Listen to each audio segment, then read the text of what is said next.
नमस्कार दोस्तों।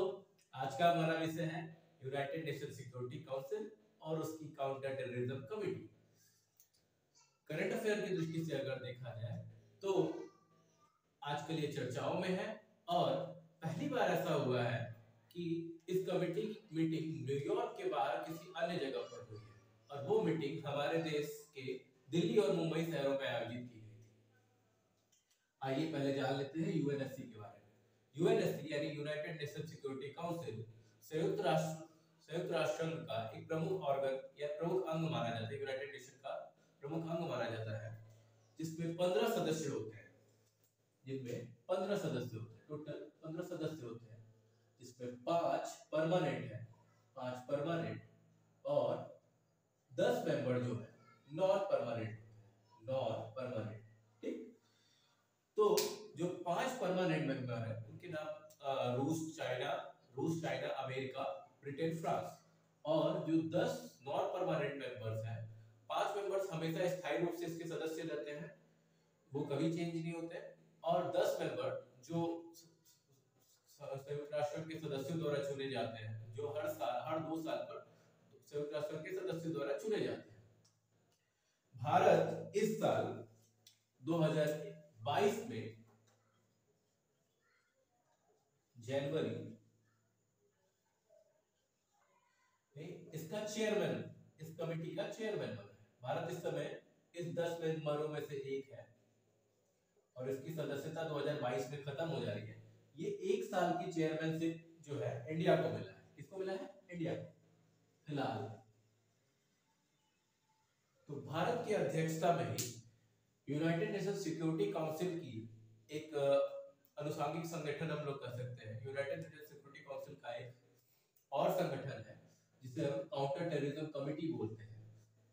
ठीक है, उसकी मीटिंग जो है इंडिया में पहली बार आयोजित की गई है। यूनाइटेड नेशन सिक्योरिटी काउंसिल का काम है दुनिया में पीस और हार्मनी और इंटरनेशनल सिक्योरिटी को मेंटेन करना, यानी दुनिया में आतंकवाद से सुरक्षा और शांति बनाए रखना का कार्य यूएनएससी का है। आइए अब सीटीसी के बारे में हम जान लेते हैं। सीटीसी का गठन सबसे पहले 9/11 जो अमेरिका में न्यूयॉर्क में आतंकवादी घटना घटित हुई थी 9/11 की, उसके बाद इस कमेटी का गठन किया गया और इस कमेटी का काम था आतंकवाद विरोधी कार्यवाही करना और उन पे रोक लगाना। तो अब हम बात करते हैं कि जो भारत में ये काउंटर टेररिज्म कमेटी की जो मीटिंग हुई है उसके इंपॉर्टेंट पॉइंट्स क्या थे और क्या-क्या फैक्ट्स, क्या-क्या मुद्दे हैं जो इस कमेटी के मीटिंग में हम लोग के हमारे भारत में रखे गए। इस मीटिंग का जो मुंबई और दिल्ली में आयोजित की गई का थीम था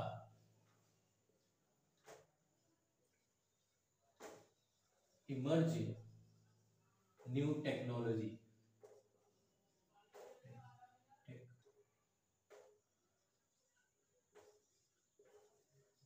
तो अब हम बात करते हैं कि ये थीम क्यों रखा गया था।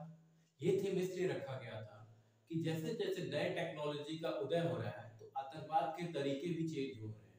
अब हम देख रहे हैं कि आतंकवादियों ने बम विस्फोट और आतंकवादी हिंसक घटनाएं करने के बजाय वो टेक्नोलॉजी का सहारा लेकर जैसे ड्रोन हमला कर देते हैं, ड्रोन अटैक कर दे रहे हैं, कहीं कहीं बिटकॉइन की लूट कर दे रहे हैं, बिटकॉइन द्वारा पेमेंट कर देते हैं किसी आतंकवादी संगठन को। जो पेमेंट्स होते हैं एक जगह से दूसरे जगह वो बिटकॉइन के थ्रू कर देते हैं। या कई बार हम देखेंगे कि वो साइबर क्राइम के थ्रू किसी बड़े इंटरनेशनल ऑर्गेनाइजेशन की साइट हैक कर लेते हैं, फिर उनसे पैसे की डिमांड करते हैं या कुछ ऐसा नुकसान कर देते हैं किसी ऐसे सिस्टम का जिससे कई दिनों तक लोगों को पहुंचाई जाने वाली सुविधाओं को नुकसान हो जाता है। तो इस तरह की समस्याएं जो है इनको दूर करने के लिए, इनसे लड़ने के लिए इन विषयों पे इस बार चर्चा की गई थी। इस मीटिंग के अगर इम्पोर्टेंट पॉइंट्स के बारे में हम अगर पढ़ें तो हम देखेंगे कि कुछ इम्पोर्टेंट टॉपिक्स पे, जिन इम्पोर्टेंट मुद्दों पर इन पे चर्चा की गई और इन पे सहमतियां बनी उसके बारे में पढ़ेंगे। कि सबसे पहले फिलहाल के समय में अब टेररिज्म का जो फॉर्म है वो चेंज होता जा रहा है धीमे धीमे।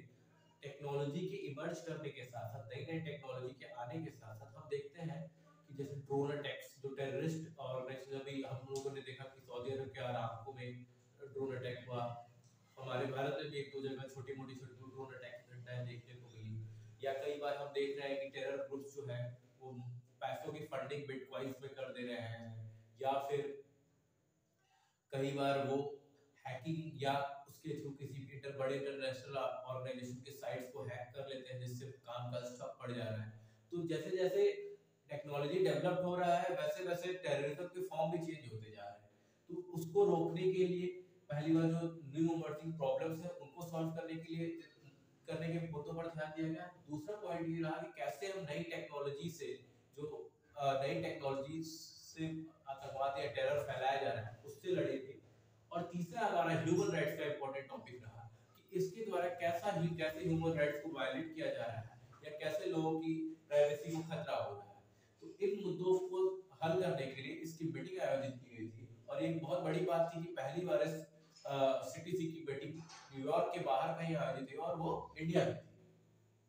भारत ने इस कार्यक्रम में अपने 5 पॉइंट्स एजेंडा को पेश किया, जिसे हमारे विदेश मंत्री एस जयशंकर ने पेश किया था।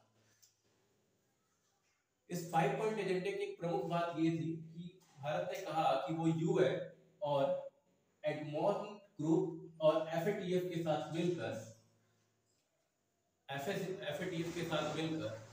आतंकवाद के विरुद्ध कार्य करेगा और जो इन सारी समस्याएं हैं उन पे सहयोग करेगा, इनसे लड़ने में सहयोग करेगा। भारत ने इस कमेटी सीटीसी के लिए $5 लाख का अनुदान भी दिया है।